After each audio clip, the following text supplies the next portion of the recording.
Hey, everybody, and welcome to Network AF. In this episode, we talk with Doug Madory, a friend of mine who runs internet analysis at Kentik and did that at Oracle, Dyn, and Renesas.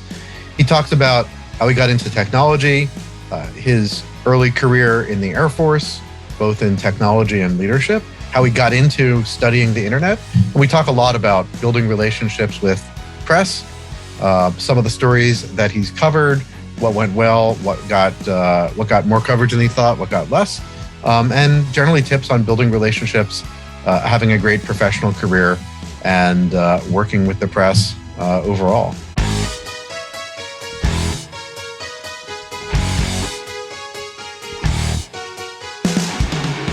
Hi, everyone, and welcome to Network AF. Today, we're with my friend, Doug Madory. Doug, would you like to give a brief intro? Sure. My name is Doug Madory. I'm the Director of Internet Analysis at Kentik, and I've been doing internet analysis for about 12 years now, starting with a company called Renesas. It was a small group that did a lot of BGP analysis, worked in the internet and telecom industry. I started off as a guy that would just write reports that nobody wanted to write and doing data QA that people didn't really want to do. And I was happy to do it, happy to be involved, and kind of got into it. And so then the data QA work was actually a window into analysis because they're kind of related, identifying what are the problems in the data. You have to kind of understand the data and how you might make a conclusion of something that's novel. So I worked there, eventually started writing my own blog posts, started to answer media calls on my own. And then eventually I kind of took that over from one of the Renesas founders, Jim Cowie, as he made his way out of the company and started his own next company. I tried to make the most of that. So we were acquired by Dyn, the DNS service provider, in 2014. And then Dyn was acquired. At that point, we were rebranded as Dyn Research. Then a couple of years later, Dyn was acquired by Oracle, and we were rebranded as Oracle Internet Intelligence. And through all that time, I was writing a lot of blogs, going to conferences, and getting everything I could out of our data to tell stories, either with the media or the industry. So studying the underbelly of the networks and turning it into interesting and relevant content. There's a lot of material there, yeah. So how did you get into technology, generally? I guess it was in my household growing up. So my father worked at IBM. We grew up in Poughkeepsie, New York, which is the headquarters of the mainframe operations of IBM. And my dad worked on mainframes. He wrote low-level code for mainframes for 30-some years. And so we always had computers around the house. I wasn't like a big hacky coder guy, but it was just something that was always there. And I remember my older brother and we both had PC Juniors when those came out in the 80s. They were trying to market computers to kids. We would play games on those. And my older brother was a little more into writing code, and he would copy it out of the magazine. We would get the magazines where the code is like an article, and you would try to type it out of the magazine. Okay, you've got one. I've got compendiums, typing basic programs in. Yeah, so I'd help him. He was 7 years older, so I was just kind of watching him, grabbing things for him and stuff. And then he typed the whole program in, record it onto. We always have all these 10-minute cassette tapes, which is how you store it, which is kind of amazing to think about. But we had a little tape recorder plugged into the Texas Instruments computer.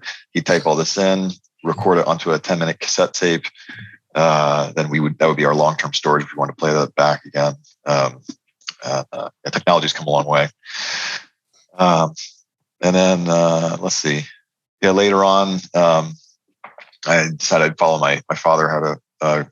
Did a degree in EE, so I figured I'd do the same. I seemed like I liked the stuff that he was doing, and went on to go to do my undergrad at University of Virginia in the engineering school there. Cool. And when did you start using computers and technology professionally? I guess my first job out of college. So we didn't have a lot of money for school, and I guess I never considered taking out a lot of debt. So the other option was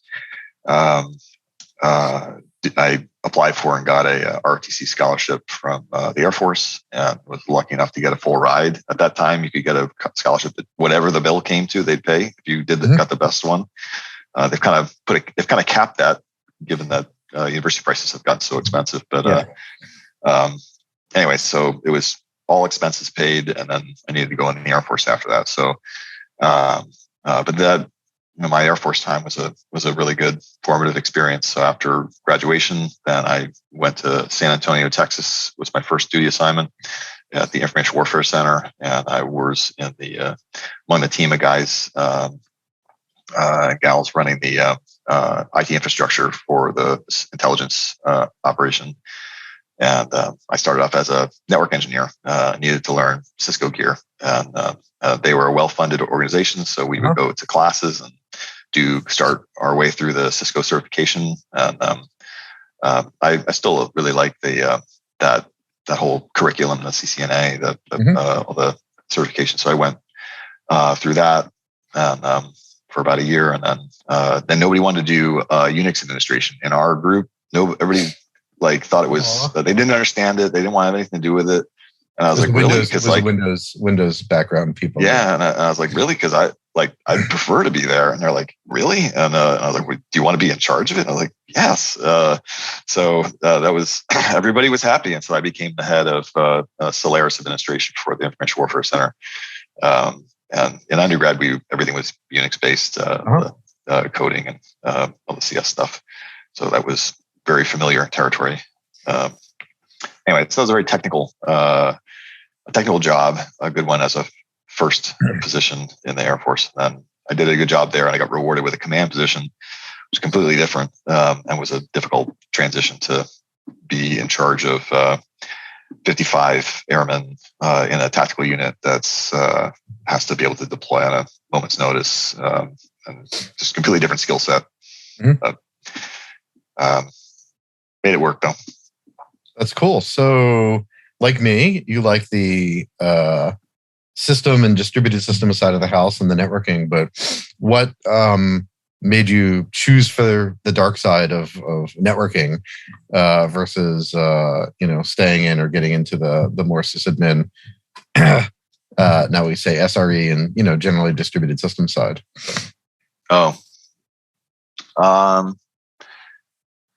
I can't say it was a real plan. So after the Air Force, I went to did a master's degree at Dartmouth to try to get back into. I spent 3 years in a more leadership management role, and I kind of decided I'd like to get back into the technical space, but I'd been out of there for a little while, and I thought it'd be good to brush up and get another credential in that space. So I came back to Dartmouth to try to get back into computer science. And when I finished there, I spent a year at a defense contractor, and then became the head of security at Dartmouth Hitchcock Medical Center, the hospital system up here. And that was interesting. And after a couple of years, I was like, all right, I'm ready to do something else. And there was an opportunity came open with, I knew one of the founders of Renesys was a social friend of my advisor at Dartmouth. I'd seen him at parties at my advisor's house before. He actually was recruiting me in years prior, and I never really took him seriously, which is kind of too bad. But and then I wrote him, and I was like, hey, you still looking for people? And so then I met with those guys, and I was like, this is actually fascinating. I never knew that such a type of work existed. It definitely wasn't on my roadmap. And then I got in when I started at Renesys in 2009. There's a good line, and David Carr is the late media critic for the New York Times, and he wrote a memoir, and he's had a colorful, troubled life. But when he cleaned himself up and got the job at the New York Times, he says he had an immigrant's love for the place. Like he loved it more than the people who were there. And I feel like that characterized me at Renesys, having done a bunch of different things. Like I was like, I've been all over, and this is way better. This is way cooler than anything I've done before. The rest is history, I guess. So still kind of doing similar stuff. you didn't think you were going to grow up to be a detective. Yeah, I mean that's the challenge today in trying to advise kids, right? Like if I could talk to myself in 20 years, like I would have there's no way I could have predicted that such a job, that the internet is such a big industry that you can have specialties of someone who's actually just analyzing this technology that we're all dependent on. I guess when I say it that way, it makes sense, but it was hard to. Yeah. I never think that detective is a much better way of selling it than, internet janitor or network proctologist, which some of my friends think of themselves as. Detective. I need a trench coat or something and a fedora. Exactly, with the big spyglass. And I mean, it's interesting because we get so disconnected from all the layers of things. But a couple of weeks ago, I was down hugging the servers and putting routers in and forming opinions about which operating systems I liked and hated. And it was refreshing because we live up here and it's nice to remember the joy of, well, you said the immigrants love, the actually putting hands on things and getting into it and seeing things. And I guess, hopefully things will keep changing so it'll stay fresh and exciting. So you didn't set out to study the internet, but that was just, there was already a practice around it. Fell into it. Yeah. So what does that mean from a output side? Like, what are you finding? What are you hoping to find? What kinds of things are you trying to surface and hoping to find for the kinds of analysis? Like, what's your beat? Yeah, I guess there's one. So I've got a public-facing thing that maybe people might be more familiar with. Since there's an internet shutdown or some sort of development of the internet. And if we've got data, Kentik's got a lot of great data to comment on these things, then that's something I'll keep my ear out for and try to put us in a good position where we can make an informed comment to inform the discourse. But that's not all my time. That's not a full-time job. So the rest of the time here at Kentik, we developed a lot of. We were in the space of being a vendor to do internet monitoring around BGP and we call it, Kentik calls it synthetic measurement. We call it performance monitoring. And so we've got a lot of history there. And so I'm kind of working with the product managers here at Kentik to try to share with some of our experiences and what worked well in developing our next generation of synthetics products. And then, so there's a product management component to it, and then there's also a sales thing of just lead generation. How can you provide material that helps the sales force convey the value of the products based on the data that we've got. So there's a lot of ways that you can use an analysis function, and then. Yeah, like I guess data QA. I haven't done that much in the form of data QA, but that's a potential area as well. And the skills of an analysis function can help in all those different ways of either media, getting the brand out into the press, fixing data errors, helping sales, or helping product management. And so I see myself as trying to balance those various needs.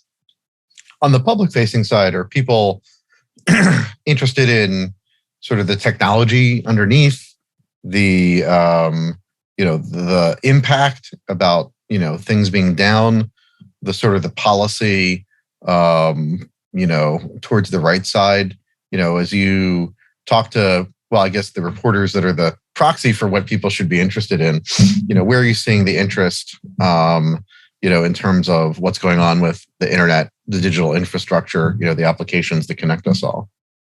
Yeah, there's a couple of, for the public side, there's a couple of, I guess, broad buckets. One is news that's accessible to the masses. It's like, so country X has gone offline or something like that. That's understandable by most people without having a CCNA or a background in computer networking. And so on those stories, then I'm defining what a CDN is or something to a reporter. That's one bucket of broadly accessible, maybe geopolitical things often fall into that category, things that people can relate to. And then there's another one that's, like the nanog talks. I'm not giving nanog talks on a country going offline. We're usually these are gory routing incident autopsies or some kind of describing what can go wrong and how would we propose to fix things. That's more technical, and those for those blogs, like I kind of have in my head a couple different audiences. Am I writing for a broad audience, or writing for a kind of a nanog audience, and where I don't have to define what a prefix is, and I don't need it. And I've kind of at a point where I kind of know if I have to define what a prefix is, there's some like that's not the story for you. Like I'm not even going to use some of these vernacular of the space. So there's kind of two maybe disjoint areas, and then I guess for the more technical side, what I've spent a lot of time doing is trying to understand how can we get more insight out of all this BGP data that's going on and that's getting passed around, and what can we learn when it goes wrong? What caused it? What were the impacts? That is that's something that because of who we were, Renesas having all the BGP data and analytical tools, that was what we were well suited to answer those questions. So I got to the habit of a lot of practice. And for those that don't know, NANOG is the North American Network Operator Group. It's the people that connect things together in the U.S., although it's an international forum, and there's similar globally. And and I guess when I say a NANOG audience, that includes RIPE. I don't want to leave anybody out. Apricot, LACNIC. Afrinic, all the different regional. I use that in a royal nanog. It's our background. That's where we fell into it.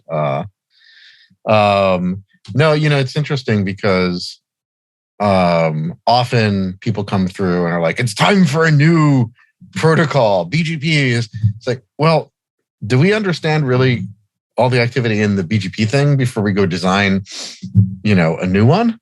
Now, obviously, with cloud and everything going on, and infrastructure as code and other people's infrastructure as code, we can't. There is innovation in new protocols, but from a internet underlying perspective, occasionally you get at clouds.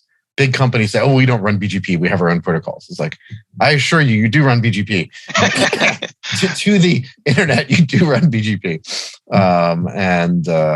there's a lot of those things are never going away. It's BGP version 4, one instance for the world forever. Well, there was an EGP, and there might be something else, but we probably should understand it better before we go replace it. So, how do you get from BGP updates to human rights? I've seen you do a bunch of articles that as you said, shutdowns or partial shutdowns.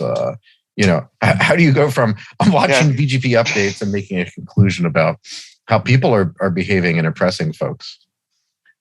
So I guess I got started in that space during the Arab Spring. So in January 2011, when Egypt was having their protests and decided to turn off the internet. Let's see, I remember Jim Cowie, one of our Renesas founders, sent out a message, "Hey, if anybody's around, I need help on an evening, on a Wednesday evening," or I think it was. And so I answered the call, and so then we started feeling like, all right, we had because we sold these tools to the telecom industry, we had a really good picture of every country. This was our product of understanding, from a BGP standpoint, what's the topology of every country? How's that changed second by second? What's normal? What's different? And so we had all the tools to start digging into this. So as soon as it went offline, then we started like, all right, what went on? And what was the timing of everything? What's still up? What parts are still up, connected? And so I was kind of racing, doing as much analysis, handing it over to Jim, and he was kind of synthesizing this into blogs and talking to the press. And then for the Arab Spring, we had Libya and Bahrain and Syria. Like a bunch of countries had their own events that we were trying to do some coverage on, and some sort of adverse event happening to the internet of those countries, and that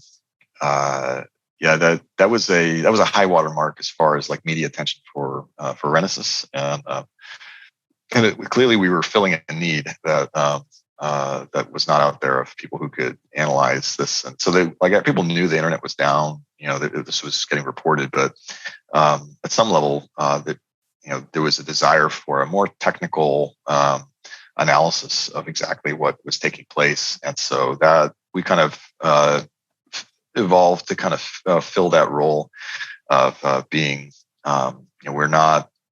We didn't see our role as being a flag carrier for human rights. But what we would do is we had all these technical assets. We would inform the discourse and make sure everybody's got the right facts. And then there's an implicit thing of we're kind of showing off that we've got this ability, so that's good for the company.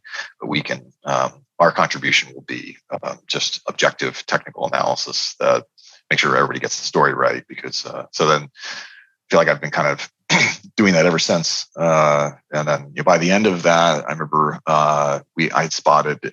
Syria, I think in June 2011 was their first shutdown. I'd spotted it with we started setting up more stuff to look for these things back in 2011. Because actually Egypt went offline. We had gotten a tip before it went offline to look for it, but I didn't have anything at the time running that would just alert me when these things would happen. And then that's interesting. You got a tip, so that could actually have been from someone that saw what was happening and maybe was a little bit more libertarian than where they're there was an engineer who reached out and it was like we've gotten an order to stand by to shut the internet off tomorrow, so we had a day's notice. But I don't know, sometimes you hear those things and you don't know how much faith to put into it, and so okay, like we'll see. And then sure enough it did end up going down. And then so then by the end of it I had automated things that would clue me in when this stuff is happening, and then also by the end of it, Jim was very gracious as a founder to share some of the limelight with me and let me start taking calls, writing my own stuff, and I'll always be grateful for that. I never would have held it against him if he always kept it for himself. It's his company. He's a great guy. I met him and Andy actually doing internet measurement things in 2000, and then when they were starting and tried to buy it when I was at Akamai and didn't. But no, it was fun to see them do that. We actually competed for BGP sessions briefly because Akamai at the time,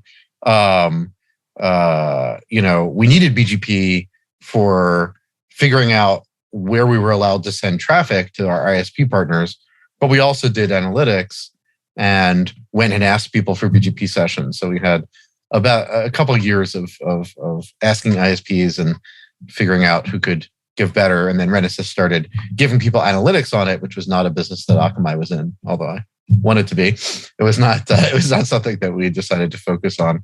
And certainly the network group is not going to go build that product. No, it was fun to see the success there. So did you walk into some pretty mature relationships with journalists that Jim had, or how did you go about? I did not inherit really.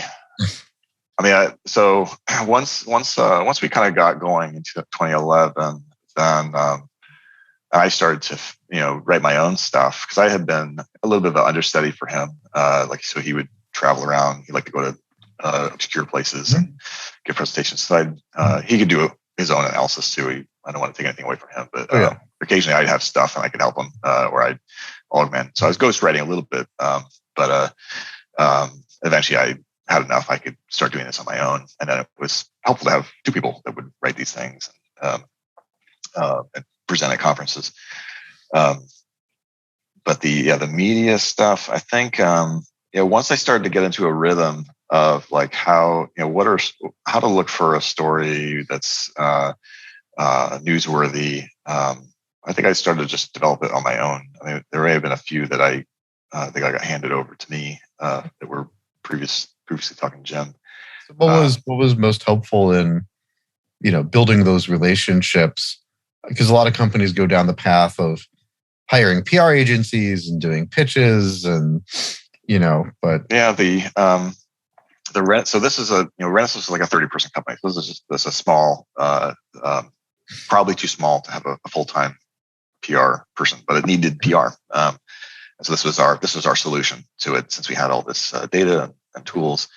I guess, yeah, definitely the writing. I got a lot of good feedback on how to assemble a story, how to write a blog. I think I'm okay at it. And then also with the whether it's the media or even conference presentations. I remember going to Early Analog, giving a talk, being very nervous for it. Kind of did a crappy job, but you got to start somewhere. And Jim had done a lot of them and did a great job. Jim, gave great. Yeah, right. He was fine. He's tough act to follow, but he would be like, listen, we've got the data. You're presenting on our data. The audience doesn't have your data. And as long as you're, caveat this, like, this is what we have. This is the conclusions we're making with our stuff. You're safe. You're safe there. And I even, even when we put out a tweet regarding something that Kentik, as per Kentik data, I want to add that caveat, both plug where it's coming from, but also just be like, I can't rule out that we aren't subject to biases in our data sources. That's kind of implicit in that caveat, but that's going to be true for anybody. But anyway, but I guess as far as like you're talking to the media, like the lessons are obviously you have to start up with, you got something to say. You got some sort of something good that if you don't have that, then you don't. But that's not the only thing you need. You need to be very timely. You need to kind of say it quick, be responsive. Journalists time is very important. They need to make they're usually, if they're worth their salt, then they can size something up pretty quick and work pretty fast. So you need to be able to be responsive and be able to assemble a concise summary or statement about something that took place. And then if you don't know, just say you don't know, and maybe make a referral. It's good for you. It's good for you. If you don't know, like, tell them that ASAP. Don't try to lead them on. Or we're not the best source for this, but as you said, yeah. Like we would get queries about DDoS, and I'm like, let me see if I can get you somebody that knows that's in that space, because I know enough to know that I don't know what I'm talking about in that space. So, but I do know the people, so I make referrals, and then that's good. And they'll keep coming to you if you knowing that you'd be an honest broker if they had another question. Because sometimes they're not in this space. They're not going to know what are the parameters of what are the things that you're an expert at. And they're just never going to understand that. So they'll just kind of trust that you'll once you've established some trust, and they'll trust that you'll guide them in the right direction. And I try to be a good person. Yeah, well, and thank you for your referrals last year when you were still at Oracle on people looking for traffic, which wasn't a data source that you had, and we might have hired you anyway, but we know that was certainly appreciated. And generally try to do that. Or if it's an investor, I think that's a good lesson, generally for people in building relationships. It's the Silicon Valley style. Doesn't mean you have to be there to do it, but what is the Silicon Valley style? Silicon Valley style is pay it forward, help people. Okay. And good things will happen.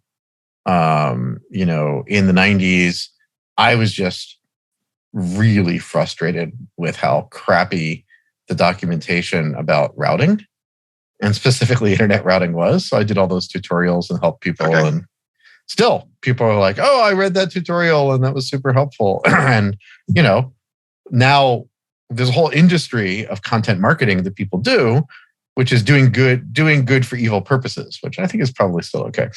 But it's the same thing if I talk to an investor, says we like to talk to someone, maybe they're not a good fit for Kentik, but I'll tell them about other startups, try to make a recommendation. And you know what? Maybe at some point in the future, one of those other startups will find someone that isn't the right fit for them and, refer them to us. And, Kentik is now 7 years old. So some of those things that you do early on, eventually, maybe you talk to someone, they're in their first or second job, and all of a sudden they pop up and they're a leader, or they're, they're a good fit. They've moved. I've had that too. I've had, especially at Renaissance, we had inquiries from somebody who's kind of a fledgling researcher trying to start out and be like, has a question. I'd spent some time with them, and then years later, this is a prominent person, and they've really made it. And I was like, oh, good, because I'm glad. These, especially in the internet space, I don't know if it's unique to our industry, but if there's a young person who's really into it, I remember Nick Feemster when he was starting out, super voracious, trying to understand everything, and work with him. I think I was at Akamai at the time, gave him access to resource, and then in 3 years he knew more than me. But it's a side effect. If you teach someone something, there tends to be this dynamic where they will forever think that you are smarter and more accomplished, even though all you did was know something they didn't yet know, like at one point. But I think I think you're an embodiment of this as well. But just you can have a lot of success being a decent human being in the space. It's not required that you. It's probably better to do that. And then I've got like a bunch of people in the space. I feel like there's a few that they had less of a name. I tried to help them out, and then we're still in touch, and now they can help me out. Anyway. Yeah, no, well, I certainly would advise that. Also, there's different people have different styles, and some people are less social than others, but it certainly works well, and I think helps folks in careers if that's something that they're looking for. So, be helpful. Don't overpitch. Guide even if it's not your own thing. So you talked a little bit about talking to journalists. Any other tips for if you get approached, talking to journalists as part of building those relationships? One other thing that we use that's usually important to have a sense for is a deadline. So is this something that's going to take a couple of weeks, or is this something they're trying to file a story this afternoon? And how you're going to treat that are completely different. Different levels of info and caveat. Yeah, like everything. Like if it's this afternoon, then this is the conversation, and there'll be no more conversation. The next few sentences are what's going in the story or nothing. Right. So it'd be good to know that. And then if it's in a couple of weeks, and you're like, wow, then it's almost like you have infinite time of just to fact check and develop, history of something. It's a much more a bigger thing, but that's sometimes I overlook. I've attended over the course of Renaissance and Dyn, not so much Oracle, some media relations coaching, and it's been kind of funny because I've done I don't know, like literally hundreds and hundreds of these, and so then we've had a couple where I felt like I probably had more experience than the person giving the coaching, but I'll listen. And I'd say like, well, here's all these points you ought to mention. One was like the deadline thing. Like everything you said is great. One of the things that they'll say, there is no off the record. Everything you say, Micah, and it's just true. But you do want to. I think one thing, once you've established some trust with people, they're not going to burn you, because if they burn you, then that's the end of this relationship, and it's mutually beneficial. So they're not out to get you, and that was definitely the mindset in Oracle was where journalists are out to try to stump you and make you say something stupid or. I think that there's, investigative journalism. There's people that, again, it helps with context. If someone's talking to you because someone told them to talk to you, then that's a middle level of maybe, get better watch what you say. But that's why I'm asking about relationships, because if you have a relationship, then it's sort of the same with everybody. It doesn't mean you don't have to keep, be aware of where everyone is, but it's another reason why it's important to treat people, respectfully and give, and you can get. Personally, I am in awe of how it's like the narrative journalists, what they do with the facts and the explanation, and weave a story. So, it's like, how do you give them things that and context that help with that? I don't understand how what comes out is so great often, especially as you said for the masses. So that's. I guess there's also another thing I learned. Like if you can put it in terms of this is the hottest or the wettest in the last decade or ever, or the some sort of superlative to put it in context. That's that's something that they can kind of latch onto. Then that's like, for example, I remember in November 2019, we were covering the internet shutdown in Iran, and we had been long scooped by NetBlocks, a dedicated outfit to covering this. And but one thing I had noticed, they kind of missed that this is like the biggest outage in Iran like ever, and that's what the headline should be. And so I think I put that on a tweet. I could tweet, but I couldn't blog or talk to the press. But somehow I was allowed to. That was my loophole. I could tweet, then reporters could see the tweet and they could quote the tweet. And there was a couple of headlines like, Oracle says it's the biggest outage ever in Iran. They decided not to fire you. Yeah, not on that day. I did that a fair bit at Akamai. The stuff that was like, are they going to fire me? Probably not. So.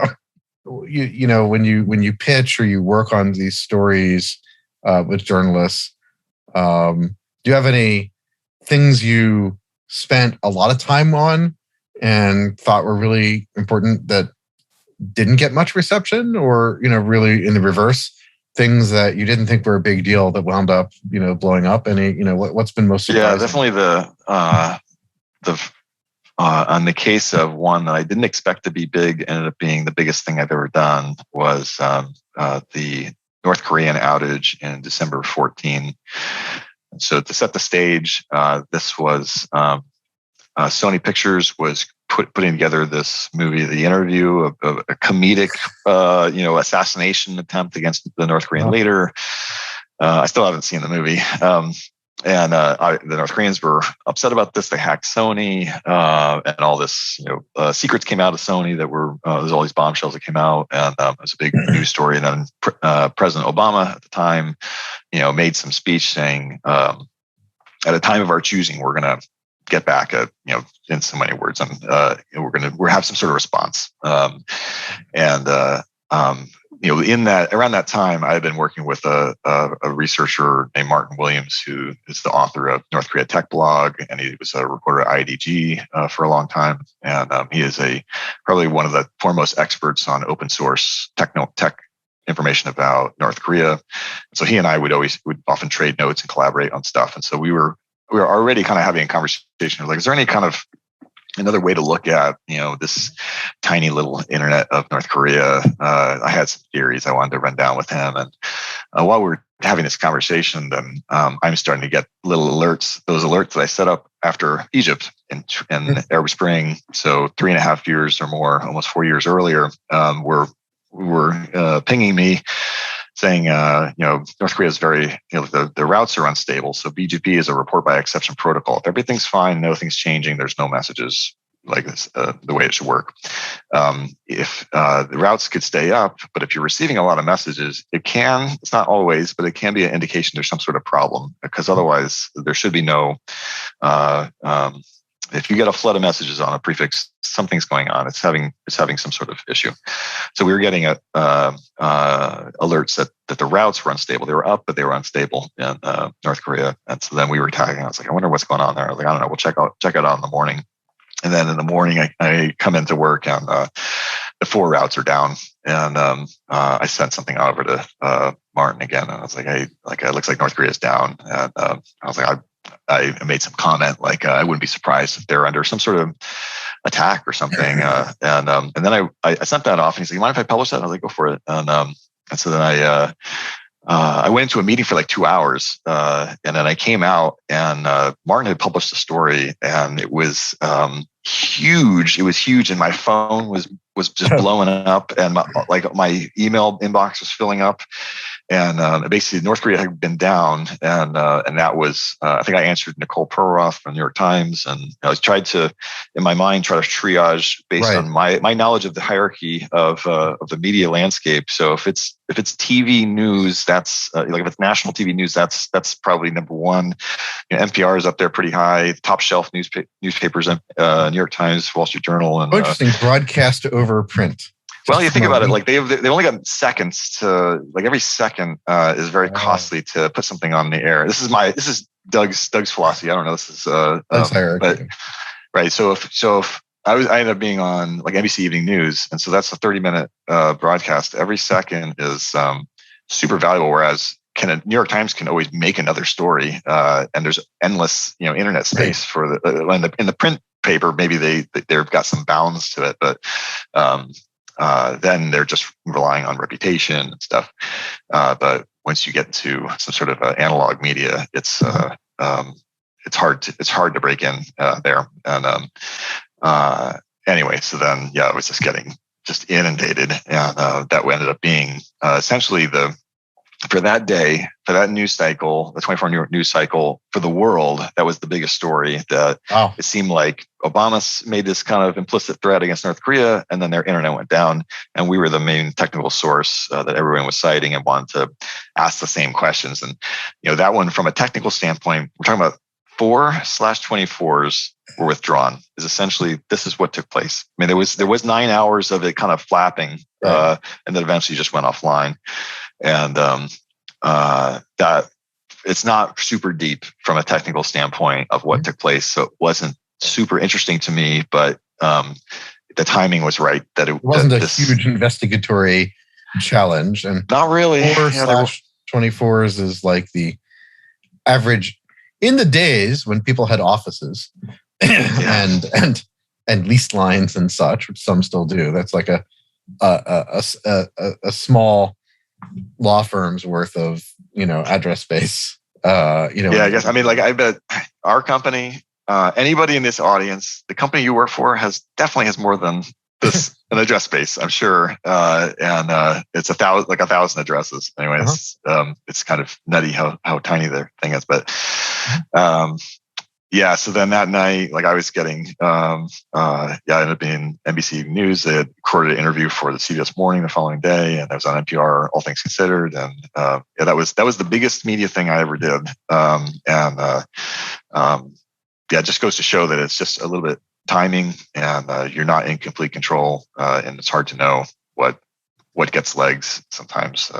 And then, anything on the other side that you did work on? And I guess let's see. I know that so one thing that's been a trend in the internet shutdown space is internet shutdowns for reasons to combat student cheating. Just kind of a little hard to understand. Of a country, or taking a country offline to try to combat cheating on exams. And to understand this, you kind of have to understand. And so I've been involved in both Iraq and Syria. I've done this. Let's see, Syria was doing it this year. Iraq maybe has stopped, but so what's happening? Like in the case of Iraq, basically public education goes up to like the 6th grade, and then you take an exam. And if you don't score high enough on the exam, that's the end of your public education. So the stakes are actually super high. The odds are already stacked against you as a kid in Iraq. It's your prospects you've got a lot of challenges to overcome. And if you're without the rest of your high school public education, it's even harder. So what ends up happening is because the stakes are so high, then parents will resort to anything to try to make sure their kid gets a high mark. And there's also just understanding that everyone else is cheating. And so your kid, even if he's smart, is not going to make it because everyone else is cheating. Well, then you need to cheat too. So it's kind of devolved into that. And so what ends up happening is there's a moment where they publish the exams. They global, not the global, but the national backbone goes down while they're physically distributing exams. What would happen in the past is, as soon as this took place, all of a sudden on social media, there'd be screenshots of every question, and people would be solving all the questions, and kids would be trying to memorize all the answers. And by the time they sat for an exam, within a couple hours, they'd have all the maybe they'd have it written on their arm. I don't know, but the answers would already be out. The exam's compromised. Iraq started doing this when ISIS had taken over Mosul. This is back in 2015, and they started shutting the internet down for student exams, and they had so many other issues. Anyway, this was one where this is a hard story to sell and hard for people to understand. I mean, I did end up getting some coverage on that, and then when Syria started doing it the following year, I had an insider inside Syria Telecom who was very useful in trying to help me explain to me what was going on. I knew when I was writing the one on Syria, I knew there was going to be no. It'd be hard to do a story. I'm just doing this because I just maybe like it just needed to be done. Maybe it's your American media relationships. Maybe it's just too foreign. Because we don't all take the SATs at the same time. Not that I understand the SATs are now vanishing, but we don't. The concept of the national test, just being foreign. So interesting. So back, and also, I guess another example would be I guess we ended up getting a little bit of coverage on that, but one that really just dropped like a stone was I thought the opening of Myanmar from being a closed country to rejoining the international community and doing all these political reforms in the telecom sector was a really amazing story of how they reformed their and liberalized their telecom market and brought in had this open auction, a very public process. They had a couple of winners that paid top dollar for the rights, 10-year exclusive rights to operate mobile operators there. And they had this internet boom from like 0 to 60 and just overnight, practically. It's an example that I later used to talk about what could happen in Syria. Obviously, Myanmar's gone a little bit sideways this year, so that's too bad. But so that I had been in touch with a couple of reporters in Myanmar. We were kind of documenting as these things were happening. There'd be a couple of outages people would suspect were government related. I don't know that I can't remember if there was one that was a government-directed outage versus just things breaking. But when Telenor came online, we could see that in routing, and that was kind of a little milestone in there. But Myanmar was a tough sell as far as getting any coverage. And then after a little while, I was like, all right, well, I'm just doing this because I think I'm just writing for Doug at this point. I think it's an important story. I'd like to have this, documented. And so it's just feel free to keep doing that, Yeah, because then later, when they had the coup that began on the 1st of February this year, and then everything, they had total shutdowns, mobile networks, censorship. They even had a BGP leak, a la the Pakistan YouTube thing. They leaked out a Twitter prefix that disrupted Twitter in South Asia for a little bit. Just all of the above, everything we've ever seen, all took place within a couple of months in Myanmar, and then. I had a bit of background at that time to having known the landscape, and I still had a few contacts in the country to help tell whatever I could help inform that story. So that's definitely interesting. Things don't always happen exactly as you predict, but there's no way to find out but to actually do it. I've had experience with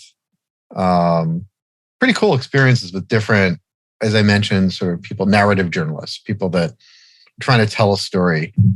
George Gilder, as he was doing his Telecosm thing, had a friend, and he actually joined us for dinner, and then all these observations and stuff, and some quotes. As I was trying It's a skill for sure. BGP, it was actually BGP, and it was at the time that people were saying, "Oh, the internet's going to die." And I was trying to explain log-based scaling. We didn't have a route for every IP address. And he sort of made fun of me for being a nerd, but in a nice way. It was good. And Simpson Garfinkel did this article on Haven Co. and Sealand. And it's like, welcome to Sealand, now bugger off. But it was good. And then Charles Fishman for The Atlantic. And it's I talked with him, And then at the other end is this like awesomeness that is like, did I say that? Have you had any, experiences with, where you gave an interview and you're happy with the result, but it wasn't exactly, like what was the best or most surprising interview, you've had? Well, let's see. I'll mention a couple little ones and I'll give you a bigger example, but I know that I did have one. I won't mention the publication. I had one thing. I think it was Syria or some other country. They modified my quote to make it more sensational. Yeah, and I wrote back, and it was basically saying something along the lines, "I've never seen anything like this" or something like that. But it's not true. I've seen something like this, but this is just happening today. And I wrote back and I was like, that's not what I said. it was an email based, conversation. Oh, wow. So it wasn't like I was like, it's right here. And the guy was like, oh, the editor, punched it up a little. I was like, that makes me sound like I don't know what I'm talking about here. So that I've had a couple of, and I was kind of leery after that with that particular individual. And then I had another one. There was a style. There was a publication during the Syrian civil war called Syria Deeply that was just dedicated to the Syrian civil war, and with just any fact. They kind of, there was like another concept, journalism concept, where just try to bring every stitch of everything into this one source. And I gave an interview there, and I had known the journalist from she was at a previous publication, and this was just surprising. When it got printed, it was basically just a verbatim of our transcript of our conversation was the interview. It was usually kind of cleaning up a little bit, and so it was like everything warts and all, like ums and uhs, just like it read like it was literally just the words, like they just had put it into a piece of software and just poop this thing out. And I was thinking, well, I would have maybe been a little more careful or something if how I said it. That was a surprise. But on the positive side, though, I in 2015, I got asked to join this investigative journalist team from New York Times that was going into trying to study online gambling at the time. And that was one where we started, they asked for some assistance. They're basically trying to track down these, where were these things getting hosted at the time? The law has been changed, but at the time it was illegal to do sports betting inside the U.S. unless you're in Vegas or like Atlantic City. There's a couple of carve outs, but you couldn't just online place bets. Having said that, everybody's doing it. So then, and basically everybody just move offshore. And, but the understanding was that all these things had just moved offshore, just being outside the borders of the United States. But in fact, it really wasn't. It was still in the U.S., using a couple of, a variety of things were happening.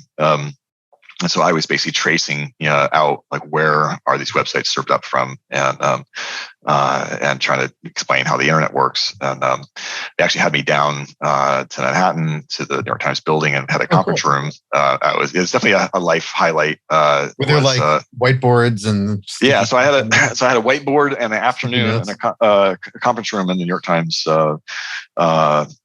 building, and had the investigative team, a couple guys from sports journalism, and then a couple folks from Frontline, which ended up doing a documentary on it, which I got to be interviewed in.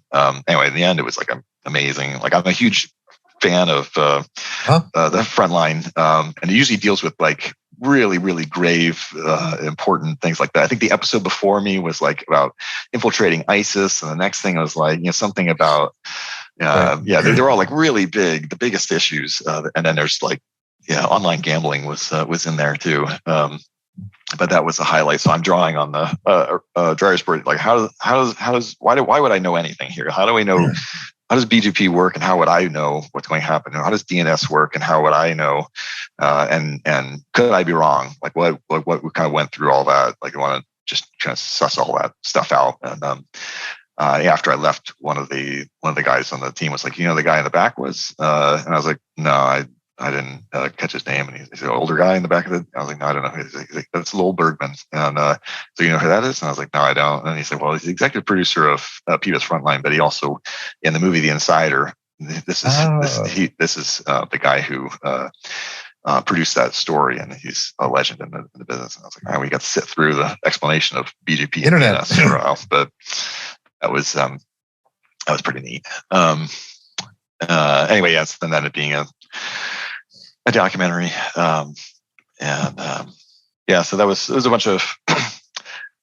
bunch of work, similar stuff explaining how does the internet work and how does it relate to the story. Of course, a couple of years later, they modified the law, so the whole issue was kind of changed. But, that was definitely a career highlight.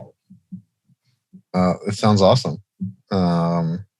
So, what are you looking forward to now? Either technology, besides COVID being over and everyone being healthy, and professionally, what are you looking forward to learning or doing or working on over the next year or so? So I guess I'm spending a fair amount of time trying to. I am fortunate in joining Kentik at the time that it is, or the stage that it's at, where it's got lots of data. I've got some pretty good tools I can use to answer questions that are really unique, and so right from day one, I was in a position where I could start try to pick up where I left off, because I had been a little bit limited by Oracle's conservative policies around working with the press. So I didn't know. I even, I was talking to you about maybe joining Kentik last year. I feel like I was always trying to be careful of what I can promise, because I don't know, like some of these guys I haven't worked with in a long time, and people leave the industry and they move on, they find other sources. I think I can get this going again, but I don't know. And sure enough, it looks like it never stopped. And so I guess I'm right now trying to build out more capability to alert on more types of things that would be interesting both for news media and then also for our clients. Like a lot of the we would call like the analysis gun that we would use to do stories. All that capability is also useful for customers. So I would also be looking out for anybody who was kind of required a white glove treatment. Then I was definitely watching anything that could potentially affect them. And then occasionally ultimately why we're collecting all this data and looking at it is right for. Yeah, and then we would get questions like we think you guys would be in a position to answer this. Would somebody answer this? And plus, we're paying you a lot of money, so you kind of can't say no. And that was basically Jim would always take those, because like who else was going to do that? And then when I got proficient, then we could share that task. I guess I wouldn't say I did it until he moved on. Then I could help out in those questions where somebody would ask something and would be like, all right, he's got to pay a lot of money. They're going to pay us a little more for this. And we want to make sure they feel like they're taken care of.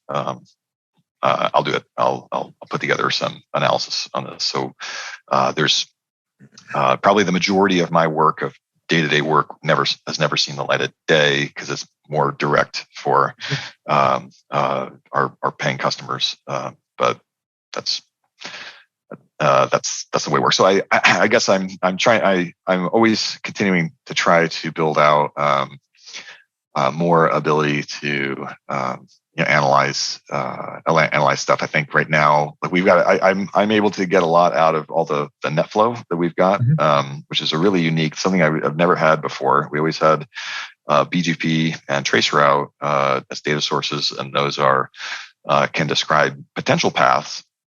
But I don't know if I do a presentation about a routing leak, and in the back of my head, I'd be like, I don't even know if a single packet got impacted by this. I just don't know. But here, I do know, or at least I've got a pretty good sense, because if we missed it, then maybe a single packet. From an aggregate basis, from the people that have opted. For sure. Yeah. Like, let's be clear on that. I'm just, but like if there's a routing leak or something, we can dig into it, get a sense for like where who likely was mostly affected, and I don't need to rely on just how much did different routes get propagated. Then you can just look at aggregate flows to get a sense. So that's cool. And I guess the next phase is we have a lot of capability now in the synthetic space. We're running a lot of measurements, performance measurements, and I'm trying to build up more capability there to be able to tell stories in that space as well. And yeah, that's what I'm spending a bit of my free time doing. So looking back, any advice you'd give young Doug at various points, starting out, either entering the Air Force or, leaving? Yeah, a lesson I learned that I guess I could have learned earlier relationships can be really, really useful. So the story I tell that illustrates this was when so I got to my second assignment in Aviano, Italy, in August 2011. So September 11th, which we're coming up on the anniversary tomorrow. Yep. That was the following month, and then the rest of my time there being in a mobile unit that's tasked to be able to deploy at a moment's notice. Life was pretty crazy for the next 3 years, and at times we had stuff we needed to get out the door, like send to Pakistan or something like really quick, and I was socially friendly with the other lieutenants on the base, and they kind of call this in the space like the lieutenant mafia. So these are all the young officers. Often will go party together or do something together. But then they also represent kind of the lowest officer, but the highest. There's a lot of power that even the most junior officer can have. And so it's a great network. That layer often knows each other really well. So we had something that needed to go. I had the guys stuck in the logistics line trying to get stuff onto a plane, and I knew the lieutenant who was in charge. And so I called him up and I was like, Brendan, I need your help. And he's like, I'm on it. And so then he went and personally saw to it to get it on the plane. And I was like, oh, it's helpful. Like that was that cost me nothing here. And it's just the fact. And he was, we were doing the right thing, but those relationships can be super useful. Also, like with the relationships, there's a lot of people, especially in our space, in our industry, there's a lot of people who are really here because they really like it. And if you have a question, they would love to answer your question. And so that's maybe an untapped resource. Because sometimes you can sit and read something, and sometimes you have to do that. We have to struggle with it a little bit to get to understand it. But you can also ask someone, and you'd be surprised sometimes how much someone jumps on the chance to answer your question just because they are really into it. Maybe they want to show off that they know it or prove to themselves that they know it. But if you ask it from a position of humility, and be like, hey, I don't get this. Could you explain this to me? People will be very helpful. Anyway, I think those are things that I kind of picked up along the way. But I guess I could have learned that a little earlier. But don't be shy as long as you're genuinely humble about it. Trying to build relationships. Don't ask. I guess don't ask someone to explain. Right. You have to have done a little bit of work on your end. Yeah. Like you got to know when you're asking too much. But I found that in college. I went to Temple University. It was a commuter school, so the professors were all outstanding. But there's a lot of the students that just weren't in the position to stay up till 2 a.m. just playing around with stuff because, they had families and others. I was very fortunate. And so, I found, that there was a lot of receptivity to if you are poking at something that's actually the area that they're working in, people get really passionate and excited about talking about it. And especially if you are interested in doing some of the work, professors are always looking for people to help study and do work. And I like to think I've been that for someone else. If somebody gets me on the right moment, like especially if I'm in person, I could go for hours. It's how much time they have. I could explain stuff. But, and hopefully they become someone that can help others and maybe you back. So definitely, very cool.